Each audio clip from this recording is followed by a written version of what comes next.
favorite part of Suns Twitter would probably be just like, I'll kind of like say, like, if Devin Booker gets any crap from anyone, just like how involved everyone will get and just feel like defending him just as a community. So they love their team hard and they're going to fight for their guys. And I think that's just kind of one of the things that stands out to me is like, anytime I see a tweet about Booker, I'm just like, oh man, here we go. And then you'll see the replies and it just keeps going down and down. So it's always funny. And just like how much of a community it is from top to bottom. Hey everyone, and welcome to another episode of the Outlet Podcast. I'm your host, Lindsay Smith, and today we have a bunch of special guests joining us. We've got Brandon, aka AZSportsZone on Twitter, Tana Hughes, social media for the Phoenix Suns, and Cody Cunningham, writer for the Phoenix Suns. And today we are going to talk all about the second annual Sunnies Awards that Brandon created. So Brandon, start us off with the backstory. How did the Sunnies come about? Yeah, first of all, thanks for having me on. It's an honor to be on here. Yeah, the backstory of the Sunnies actually goes back to like the end of last season. I was like watching The Office, and there's an award show called the Dundies, which I'm sure every Office fan knows what that is. And I just had a random thought. I was like, what if I could like incorporate this into like Suns Twitter somehow? And so I just like tweeted out some awards and didn't really think much of it, and got really good feedback, and everyone wanted me to keep doing it and expand on it. So yeah. All right. So before we move on, I'm going to let Tana and Cody hop in here real quick because they are the biggest Office fans in our office. So are you guys so happy to hear that that's where this came from? Absolutely. 100%. That's exactly how we ended up celebrating, if Tana wants to take that away. Yeah, so obviously Cody and I put some reference together that maybe the Sunnies was taken from the Dundee Awards that's done in The Office. So right after it came out, Cody sent it over to me and I read through it a little bit. I was like, I've never seen this before. We should go to Chili's and celebrate. And Cody was like, let me know when you're free this week. I was like, I'm actually free tonight if you're not busy. He said, sure, meet you there. So we ended up going to Chili's and like got some margaritas, had some food, and just kind of chatted. And it was good because Cody and I haven't really seen each other in person for a little bit with everything going on this year. So that was the perfect way to get us together after your Sunny Awards. Yeah, honestly, we were all pretty honored by the award. So thank you for that, Brandon. Me, Lindsay, and Tana all winning one of the media awards.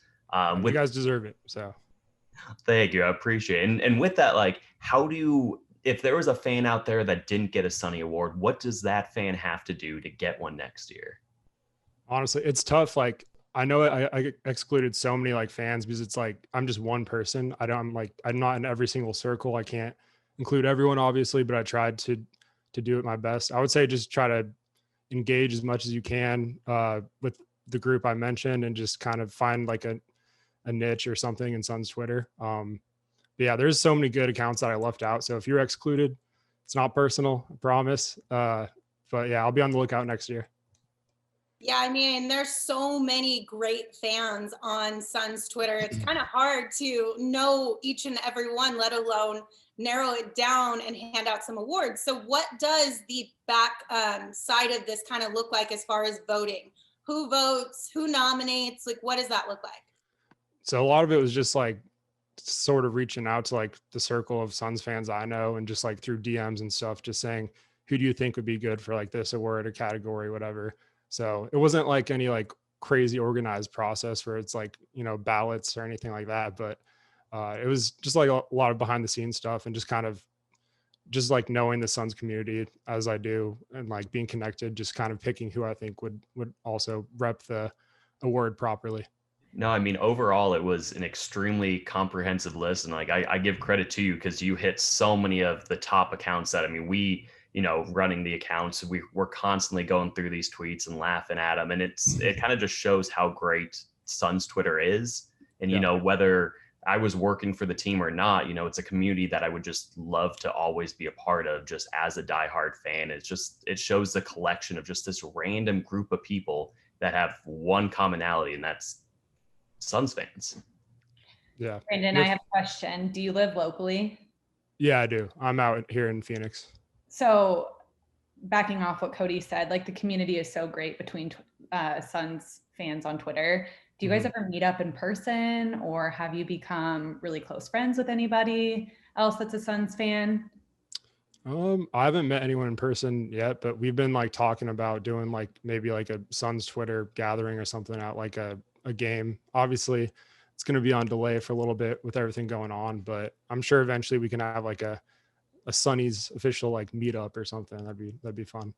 Yeah, maybe for the third annual Sunny's Award, we can all go to Chili's and you can announce them there, and then we can Oh celebrate my God. together. I love it. Gonna say we can just get the same setup going as the office stage at Chili's. That would be pretty fun. And I'm going to have to start practicing on my speeches now if I'm going to be doing that.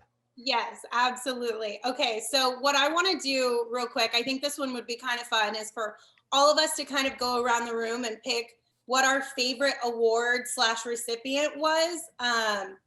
And Brandon, we'll start with you since you had to decide on all of them. I know it might be hard to narrow it down, so maybe like top two. Top two. I would say just like the all first team. I feel like all those accounts like really deserved it. Just like a shout out, because they've been, a lot of them have done like so much like content for free and stuff like that, that just kind of just wanted to give them some recognition for all the stuff they've done over the years. So I would just say that whole first like team just kind of deserved the recognition. So that was probably the best one to give out. So I think my two favorite accounts, I mean, there's so many great ones, so it's hard to choose, but you hit on two of my all-time favorites, which is Streaker, got MVP runner-up.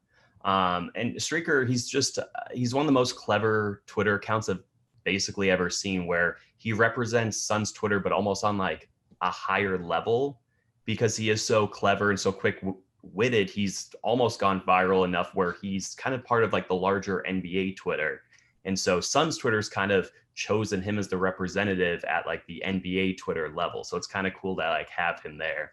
And then the other account, you put him on the rise, which is Craig Hamill. He's the definition of what Suns Twitter is, where it's truly that random group like I was talking about, where majority haven't met each other, but they found each other online and bonded over the Suns. And I mean, we're talking about a guy who lives 5,000 miles away in Scotland, but yet is right in the heart of everything Phoenix. And he's so intertwined in everything that's so great with the Suns. And he uses his incredible creative ability to like come up with designs and t-shirts and merchandise. And it's just really cool to see that kind of stuff from, a completely different country. Okay. My two, the first one I have to start out with, it's probably my favorite account on Twitter in general, even aside from sports, is the Baines fan club. I just I lose it every time I read one of his tweets or her tweets.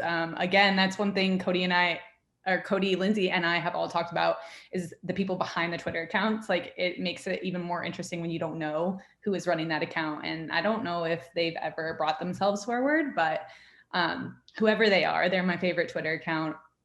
Every time I open my app, like I see a tweet from SportsCenter or something from a completely different sport like soccer, and they're on there engaging. Like right away, I swear SportsCenter will tweet something and Baines fan club has a reaction that has something to do with Aaron Baines within like 5 seconds. So whoever is behind that account, I'm sure has a computer like full of documents with stuff just ready to go, but hilarious. And then I'm going to say upfront, apologies if I pronounce this wrong, but Mike Vigil, I'm not sure. The Mikal Bridges thing in the bubble was probably the funniest thing ever. Just the straight up Mikal Bridges tweet. I played off that on Suns Twitter. Obviously, everybody saw that, but I don't know. Like, he's funny in general, but that tweet just really got me. It was hilarious. Like, so simple, but it was a good one. So those are my two. Yeah, and I just loved how Mikal the next day was like trying to figure out why he was trending. He's like, "What do I do?"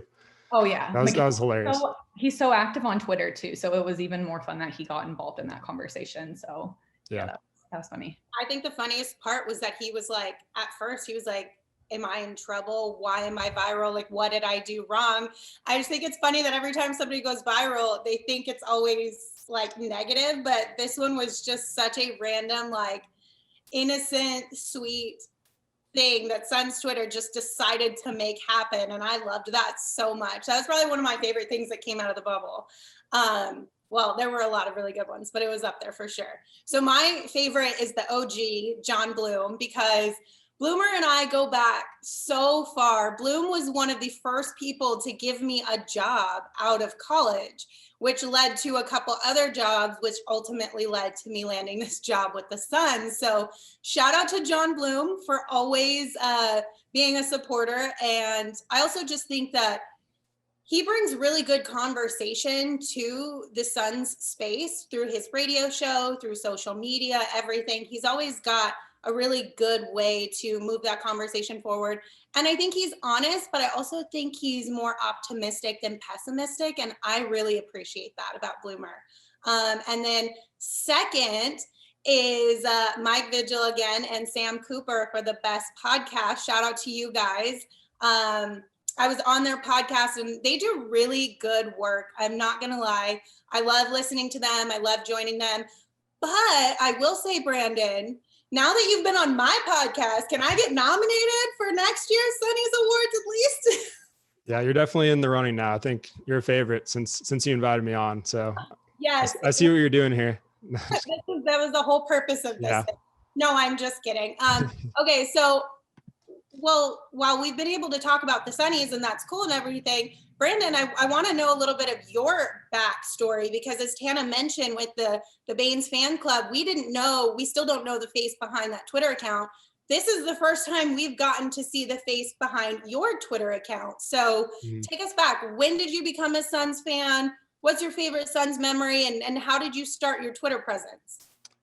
Oh man, I've been a Suns fan since I was like a baby, honestly. Like just growing up, like my parents, I was born in 93, so it was during the Suns final run, and they were diehard Suns fans, just passed it down to me. So I've been a Suns fan as long as I can remember. And as far as like the Twitter, I'd say I really started to get active like probably 2 or 3 years ago, and my following just kind of kept growing and growing, and tried to turn it into a site.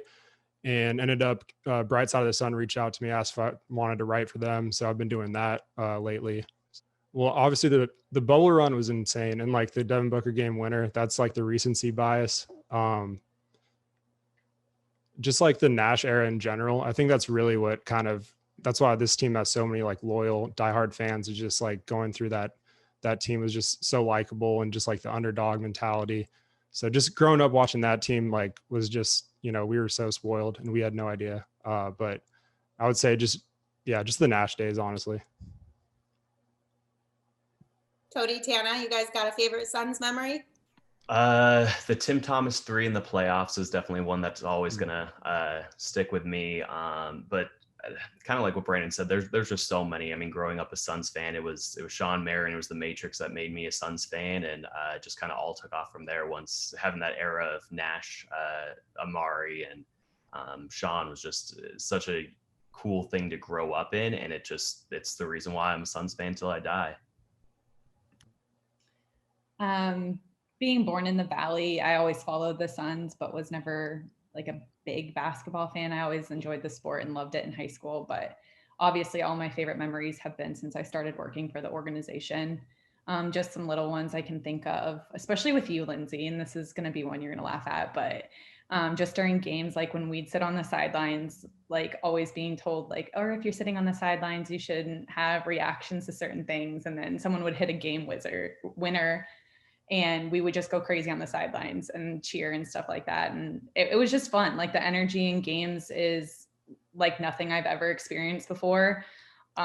Just that feeling is so good. And again, like little things like being able to travel with the team. And when we went to the draft lottery the year we got the #1 pick, that was so much fun and so much excitement around that. And then the following year we went out with DeAndre Ayton and had so much fun, and seeing him bring out someone special from Arizona to go on that adventure with him, Gabe. And yeah, they had such a good time. And just seeing all those fun community events is heartwarming and probably my favorite part of the job.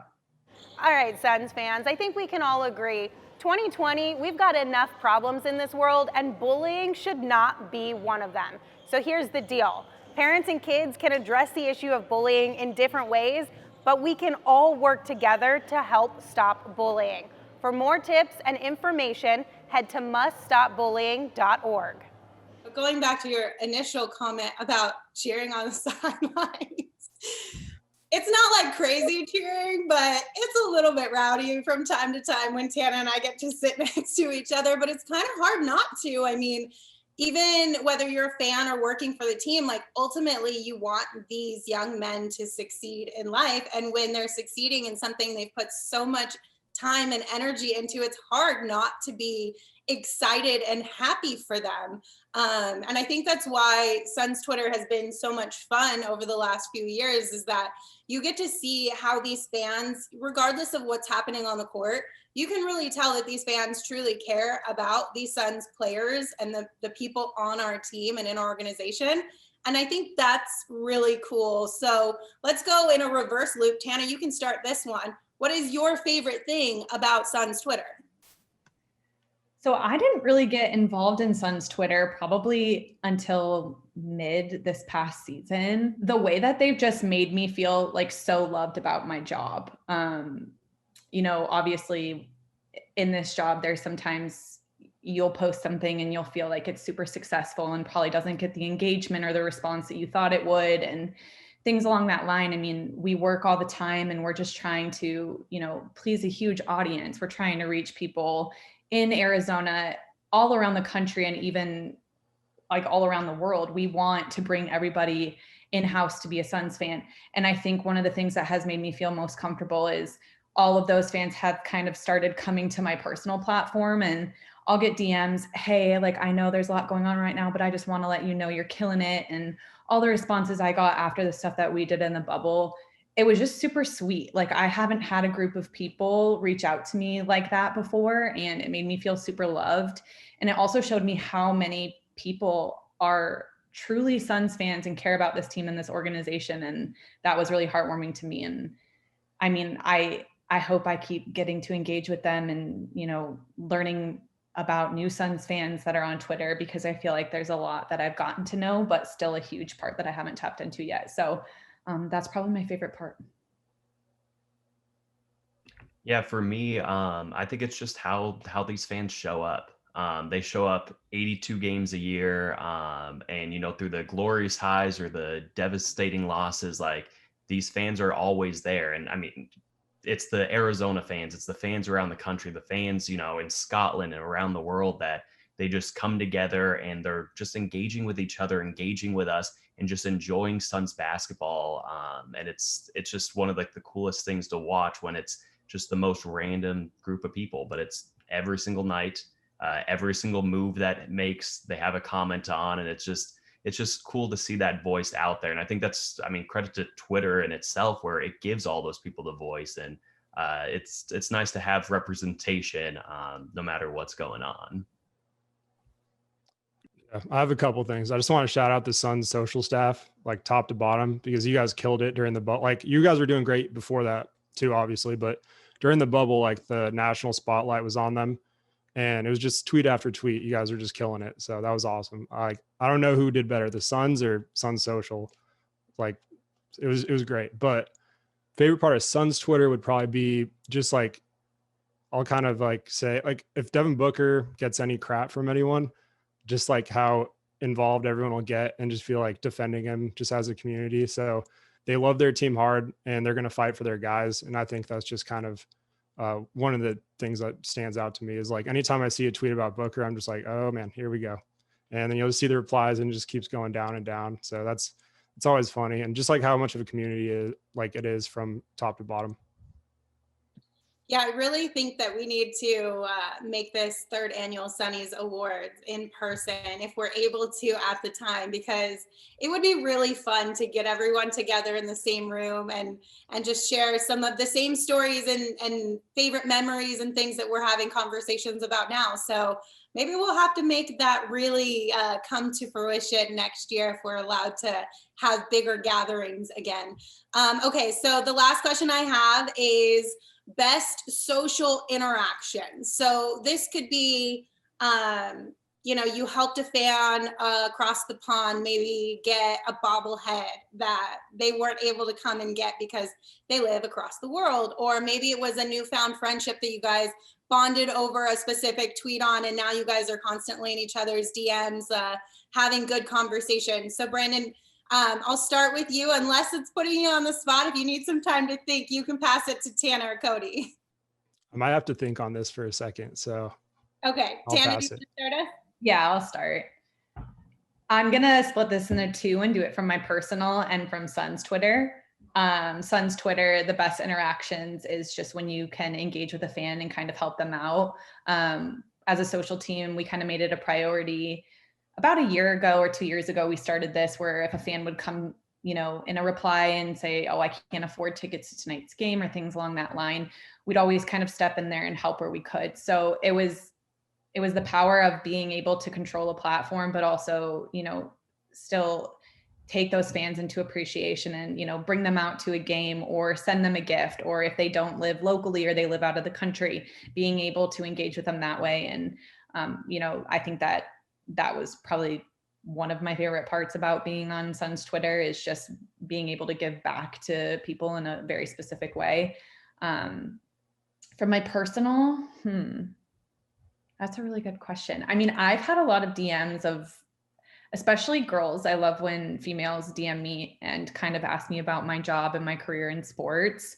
I've had quite a bit of them slide into my DMs per se, but ask me about kind of my career, how I got here. And my story is kind of different. And working in sports was never something that I really envisioned I was going to be doing. This isn't something I really went to school for and wasn't my hope and dream, but I love it now. It's basically my dream job.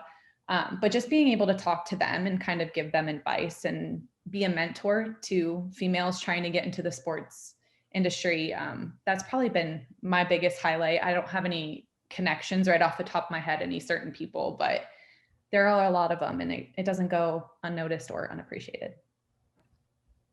For me, the best fan interaction that we had, and honestly, Tana, this may have even been your idea. I know we worked together a lot on it. It was Teddy.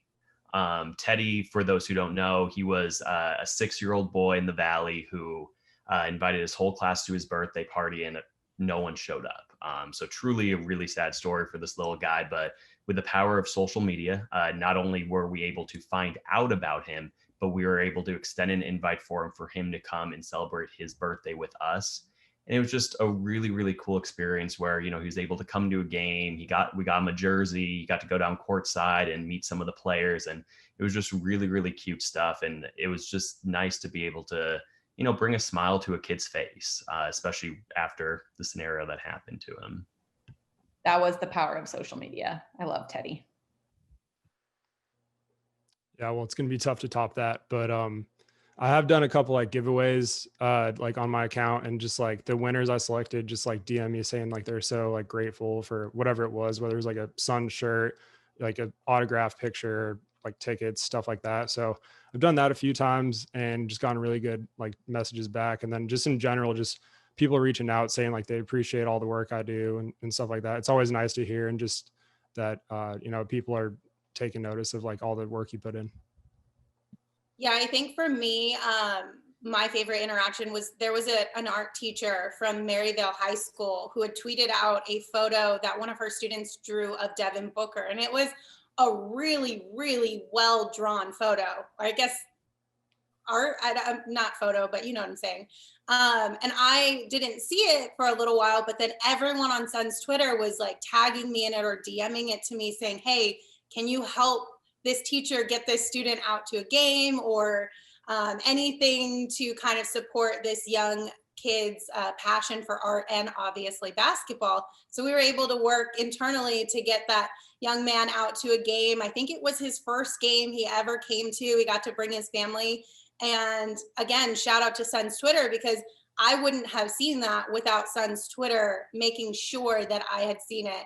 And because of that, we were able to give this young man a really cool experience. So I think it all just becomes full circle at the end of the day, right? Like Tana, Cody, and I, we have a unique position to be able to do a few extra things for some Suns fans or for people in the Valley or even all over the world that a lot of fans may not have the opportunity to do. But again, without Suns Twitter helping the visibility side of things, it wouldn't be as easy for us to kind of help facilitate those from an organizational side. So shout out to Suns Twitter, not only for helping us do good things in the world, but bringing us some smiles and always having Devin Booker's back, because those are three crucial things for being a Suns fan, in my opinion.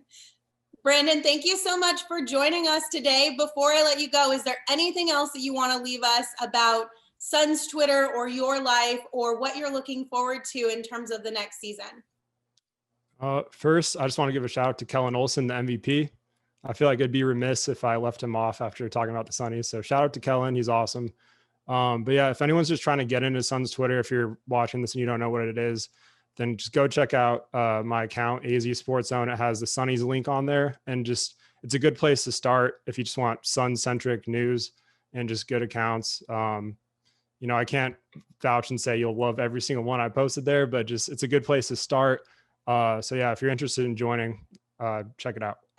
All right, we're going to take a quick break to hear from our sponsors at muststopbullying.org, but stay with us, because when we come back, Cody, Tana, and I are going to look ahead to the upcoming season and talk a little bit of advice on how to get involved in sports. Suns fans, we all have the power to help stop bullying, and muststopbullying.org has a lot of information on how to define, how to recognize, how to act, how to discuss, and how to educate around stopping bullying. So again, head on over to muststopbullying.org for more information and tips. All right, Cody and Tana, we're going to wrap up with some excitement around the upcoming season. So Cody, why don't you start off and tell us what you are most excited about for the 2020-2021 season? Well, clearly there's a lot to be excited about after the 8-0 run, but honestly, I'm just excited to see the next step that Devin Booker takes in his game. As phenomenal as he is, people have to remember he's still only 24 and he just turned 24. This is a guy, we're all aware, we witnessed, he's never satisfied with his own game. He's the definition of the guy who loves the gym, loves growing his game, and is always fighting to reach that next level, that Mamba mentality. And so when you look back at his career, every offseason, there was another step that he took. So like going into his second year, he became that elite scoring threat where he was our leading scorer most nights. It was the year he dropped 70. Then in year 3, he became the face of the franchise. He became the leader. Even at such a young age, he was truly the leader of the team. Year 4, we were introduced to Point Book. And began to see the development of his ball handling and playmaking ability, which is still one of the most underrated parts of his game. And then last year, we saw his efficiency ramp up, where at one point, he was in position to potentially be a 40, 50, 90 guy. Plus, we saw his defensive ability also ramp up when he's not forced to carry the full load on offense. We see that he has that defensive ability. And so my big question is just what's next? What are we going to see from Devin Booker this year? He was an all-star last year, so could we be looking at an all-NBA season this year? I think I am most excited for just getting back into the swing of things. And obviously, this year's been quite different for everybody. And we have all been out of the office for what has it been, like 6 months now, something along that line. So I just recently went back to the arena for the first time. I think it was 3 weeks ago. We went to do a transformation Thursday with Cam Johnson and got a tour of the new arena. And I walked in and I didn't even know I was walking into the same arena. I can't even tell you the emotions I felt walking in there, but also like even just for you fans, you are in for a treat because it is beautiful. Oakland took us for a tour around everything, the bowl, the locker rooms, all the new club spaces. And I'm really into interior design. So I just kept asking questions to the Oakland people. And Bob, filming Transformation Thursday, was probably over here like, this is Cam's time to shine. But I'm like, oh, what tile did you use here? And where did you buy this light fixture? It just, when you walked into it, looked like you were walking into a magazine. So I'm most excited for fans to, be able to come back and see that and see all the hard work that was put into the arena. And then also the Performance Center. I mean, we've been there a couple times, Lindsay, and as you can attest to, it's unbelievable and such a great opportunity for the guys. And I'm so happy they have a space like that. Also for us, it's going to be exciting to shoot content in there, and just the vibe around everything. I'm excited for it. It's like brand new, and we're ready to go. Yeah, everything just feels a little extra special this year. And I don't know if that's a mix of what we've had to deal with COVID and just being more thankful for the things that we do have, or if it's a mix of all the things that you guys mentioned and all the things we've talked about on this podcast, and of course the play in the bubble. But there's a lot to be excited about for this upcoming season. I think one of the things that I'm really looking forward to as well is just the next step from Mikal Bridges. I mean, we saw him do a lot of tremendous things this year, fixing his shot, the clutch plays that he really came up big. I mean, Devin's game winner in the bubble, that didn't happen without Mikal Bridges and his just his instinct in that moment. And I'm just really looking forward to seeing how he continues to improve along with everybody else on the team.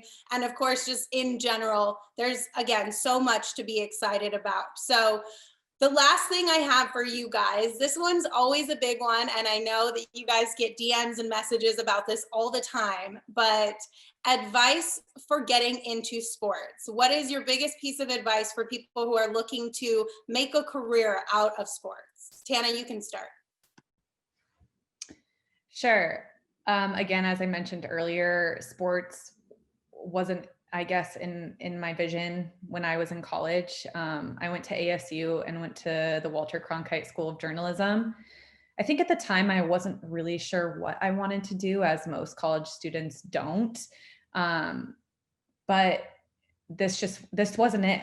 But as soon as I got my job with the Phoenix Suns, how I got it, first off, was through a connection of a gentleman that I knew from college, and he worked in the graphic design department at the time. And I had kind of chatted with him, and he said, I think you would love this position. I think you would love this organization. I was like, sure, why not?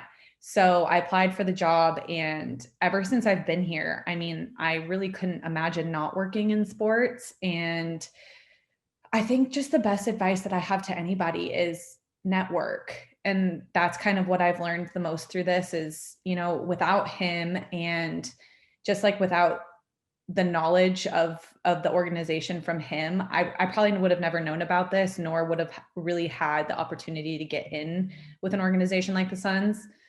So networking is obviously huge. And again, that's where we go back to Suns Twitter. Networking on there is amazing. I get DMs from people all the time asking, how can I get in with the Suns organization? Or do you have any advice for someone that's going to college and wants to pursue sports? So for me, Twitter I used to be such an Instagram person. I still am. Like, I love Instagram because I'm really into photography, but Twitter has been that platform that I've realized is the strong suit. It is where everybody can get connected. It basically serves as a LinkedIn, I think, for the more millennial generation. So get on Twitter, get in the conversation, tweet about sports, tweet memes, tweet funny things, tweet at me at the Suns account. I'll sometimes reply. I don't reply all the time, but sometimes will. Yeah, just get involved in that conversation and get to know people, and it'll take you so far. So I also went to Cronkite with Tana, even though we didn't know each other there.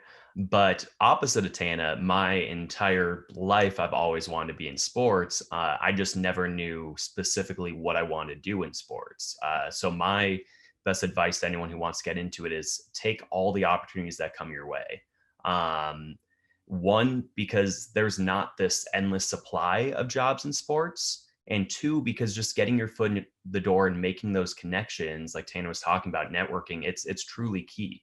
I thought for a while I wanted to be a sports broadcaster. I went through a couple different ideas, but yet my first job in sports 7 to 8 years ago, I was a giant tater tot mascot who ran the bases during the 5th inning of spring training games. I traveled about 45 minutes to an hour every single day in the month of March to go dress up as a tater tot. But I'll say, if I didn't work that job, I wouldn't be where I am today. that branched off to so many different opportunities, and it allowed me to learn about the industry as well as try out different fields that I didn't know what I'd want to do. I thought I wanted to cover a team. Doing that made me start to learn what it was like to work for a team. And so 3 to 4 jobs later, I find myself as an intern working for my favorite basketball team, the Suns, scanning photos and logging photos for 6 hours at a time. And, while scanning photos may not have been my dream, it led to where I am now.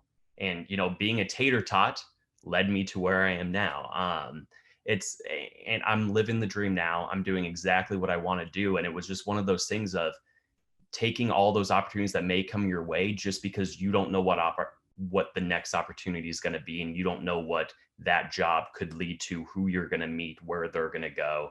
The sports business just isn't as big as you may think it is. And so knowing that one extra person, honestly, is so helpful in the long run. Really great pieces of advice from you guys. Cody, I'm surprised that we haven't made Tater Tot your nickname, to be honest with you. I love that story that you always share, but I'm surprised that has never become a nickname for you. I think I'm okay that it's not. I think that would be one of the last choices I'd have for a nickname. Lindsay, I'm going to send you the photo of the Tater Tot. Yes. Tater Tot, and we're going to put it right here on the video somewhere. Oh, I have video of it. We're going to put it in the podcast video. This is going to be awesome. All right. And then my piece of advice, if you are looking to get into sports, is take the internship opportunity that is going to give you the most opportunities. Don't always go for the biggest or the flashiest names. Sometimes a quote unquote lower level internship will give you so many more opportunities than if you worked for a network or something that is quote unquote a bigger name. So always look for the place that's going to invest in your growth, because at the end of the day, that's what you're going to be trying to do if you take an internship, is to grow. So keep that in mind when you're searching for internships. All right, Cody, Tana, thank you guys so much for hanging out with us today. It was fun to get a little bit of information into your lives, and thank you for coming on and hanging out. Thank you for having us. Yes, thank you. Appreciate you, Lindsay. We'll see you guys next time. Bye.